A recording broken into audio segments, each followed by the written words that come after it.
I don't know if you heard any Morning Joe this morning, but Mika Brzezinski, I just caught the tail end of it. She was quoting something from the National Review.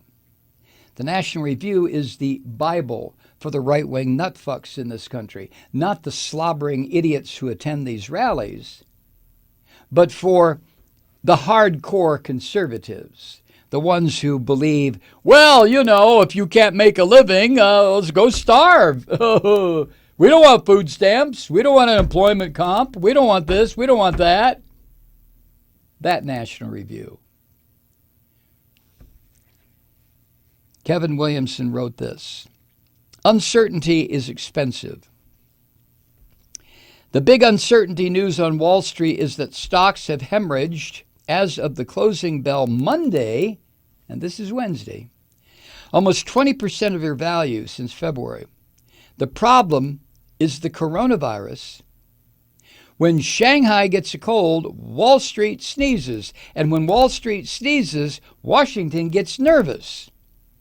My National Review colleague Michael Brendan Doherty wrote this, quote, some of Trump's self-appointed surrogates in the media, such as Rush Limbaugh, declared fears of coronavirus were, quote, being weaponized by the media to scare Wall Street and hurt Trump's reelection. The word hoax keeps popping up across social media among his defenders. Trump seemed to take a Wall Street first approach to the potential pandemic, sending White House economic advisor Larry Kudlow out onto television and instructing people to buy the dip. Get your money into the stock market now. End quote. Kevin Williamson goes on. He says, as I write this, Sean Hannity is on the radio sounding like a man on a pogo stick and engaging in some serious hand-waving over President Donald Trump's performance. Hannity complaining that the Democrats are acting as though the president cooked up the virus in a lab with the Kremlin bioterror team. That's the word from the Oval Office. Not my fault. The buck doesn't stop here anymore. Captain Chaos, Trump. Now this is a National Review. Captain Chaos has been on Twitter sneering and snorting and hectoring and firing his chief of staff for the third time and inexplicably sharing a meme depicting himself as Nero fiddling while Rome burns. He wrote, quote, who knows what this means, but it sounds good to me. Lots of people know, Mr. President, just not you. That was in National Review. Here's some more. When Trump ran for president in 2016, there was a great deal of bold talk about building a wall, getting control of the borders, and deporting, remember this, every single illegal immigrant residing in these United States.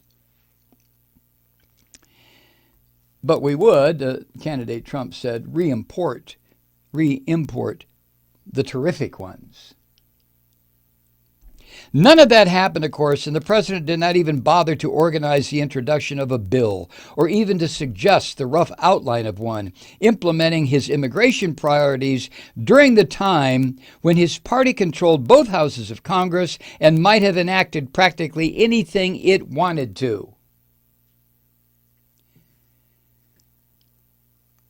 What Republicans wanted to enact and did enact is what they always want to enact, an irresponsible tax cut. Ooh, this is from National Review. He goes on. Trump as a candidate presented this as a matter of economics and crime and related concern. Remember, illegals are stealing our jobs. Illegals are rapists. He did not talk much about achieving meaningful border security as a matter of public health. As it turns out, that may be the most important aspect of the issue. Sometimes a disruptor in chief is the thing you want. Sometimes a disruptor in chief is the last thing you want. What will the U.S. government, under the leadership of Donald Trump, do in response to the coronavirus as the outbreak grows? Nobody knows. Donald Trump will be the last to know. Why would anybody bother telling him? Will the response be effective and competently administered? JFK and LAX are chaos on an ordinary Monday morning. Our borders remain porous in spite of all the big talk, and our enforcement of compliance with visas is, in effect, non-existent. We have cities full of people, many of them children, who haven't been inoculated against ordinary diseases because they have fruity ideas about vaccines, ideas that have been spread by, among others, Donald Trump. And of course, we were already running a $1 trillion deficit without a public health emergency on our hands because we refuse to prioritize and to say no when doing so is politically painful. This is the kind of leadership we have. This is not uniquely the fault of Donald J. Trump, of The Apprentice and Playboy video centerfolds, who until this recent turnaround was boasting about the performance of the stock markets as a referendum on his leadership. But he is not exactly rising to the present challenge in a persuasive way either. And so what we have is uncertainty. That uncertainty has cost businesses and investors about $3.5 trillion in the past couple of weeks.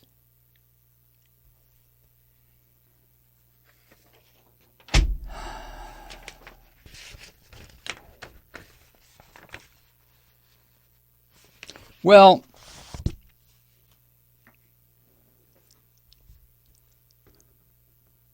I would like to think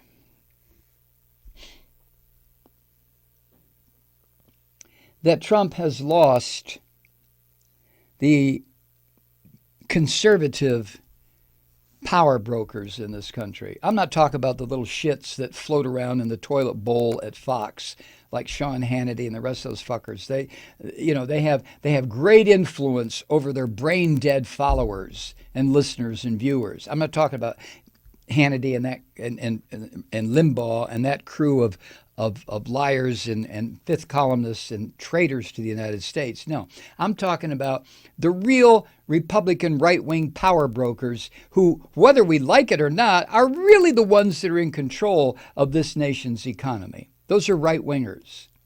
And they always make sure of one thing. They get theirs, Jack. You, fuck you. You got a 401k, what do you care? They buy in, jack up the price and get out. The stock market falls, they buy in, jack up the price and get out. How many fucking times do we have to see this? This is where Bernie Sanders, even though I'm starting to realize that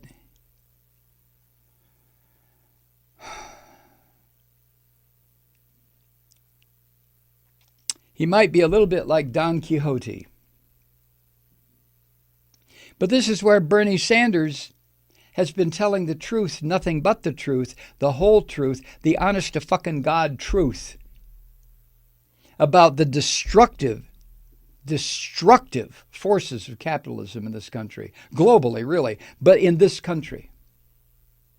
But I don't think Americans are mature enough to handle a shift. Just like the pundits are saying, yeah, Bernie Sanders has a lot of good ideas, but he'll never get them through a Congress. You can have all the good fucking ideas in the world if you're the president of the United States. And if you can't get the legislative support, and even if he had a Democratic House and Democratic Senate, there are too many Democrats who are not Democrats. They're fucking cowardly right-wingers. But they want to hold on to their jobs, right? I'm gonna be a Democrat. I'm a Democrat. Don Quixote.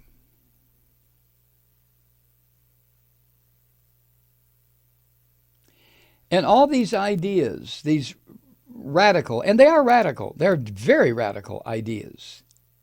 I've read article of Bernie Sanders, article and article after article about his radical health care for all, how it won't work. his radical education for anyone who qualifies for it won't work. Forgiveness of student loans won't work. Putting the fucking lid on these credit card companies won't work.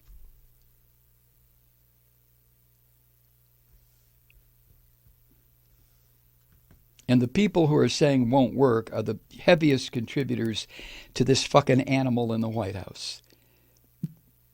Because they know the 1/10 of 1% that Bernie talks about, the 1/10 of 1% in this country that owns more so-called wealth than 150 million of us, they are so far, that 1/10 of 1%, they float so far above what we have to deal with down here, they couldn't care less. They don't give a fuck.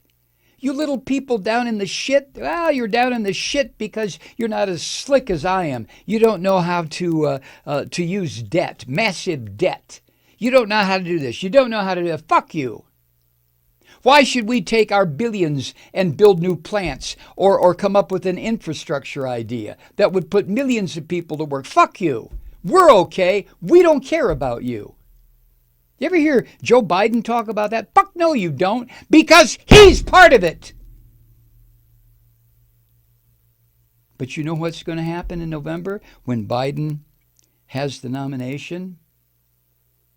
I will vote for the son of a bitch. I will. I will vote for a fucking can of tomato soup if it meant getting this Nazi fucker out of office. I can stand 4 years of Biden. I could not handle the reelection of Trump. And I'm saying, when I say I mean this country, of which I'm a little teeny 1/330 millionth of a part.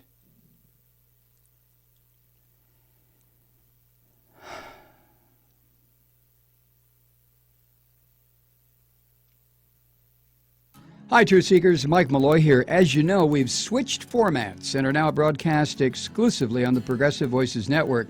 So that means you get fewer program interruptions, no corporate commercials, and lots of profanity. But our format change also means some of our radio listeners no longer hear the program. It's been a while since I mentioned our podcasts, so you may have forgotten that there is a way to listen to this program anytime you need a good dose of screaming.